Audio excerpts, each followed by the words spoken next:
आणखी एक मोठी बातमी नाशकातून नाशिकमध्ये शरद पवार गटात मोठी घडामोड घडली आहे। उदय सांगळे आणि सुनीता चारोसकरांची पक्षातून हकालपट्टी करण्यात आली। पक्षविरोधी कारवाई केल्याचा त्यांच्यावर ठपका आहे। दोघंही भाजपमध्ये जाणार असल्याच्या चर्चा सध्या जोर धरू लागल्या आहेत। या संदर्भात अधिक माहिती घेऊयात आमचे प्रतिनिधी किरण गोटूर यांच्याकडून। किरण, आपण पाहतोय की शरद पवार गटात ही मोठी कारवाई करण्यात आली आहे, काय अधिक माहिती?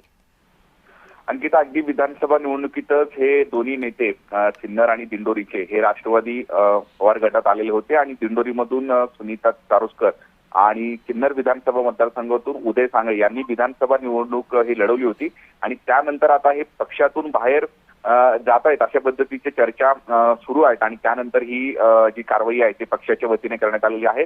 उदय सांगळे जे सिन्नर विधानसभा निवडणुकीतून अगदी काही दिवसांपूर्वी अनिका कोकाटे यांच्या विरोधात निवडणूक लढवली होती, त्यांनी आता पक्षाला रामराम ठोकत भाजपमध्ये जात आहेत। उद्या त्यांचा भाजपमध्ये प्रवेश आहे अशा पद्धतीचं माहिती मिळते, पण चारोसकरांचा अद्याप ही माहिती कळू शकलेली, पण ते सुद्धा भाजपमध्ये जात आहेत अशा पद्धतीचं माहिती मिळते आणि त्यामुळेच ही संपूर्ण जी कारवाई आहे ती पवार गटाकडून करण्यात आलेली आहे। निश्चित।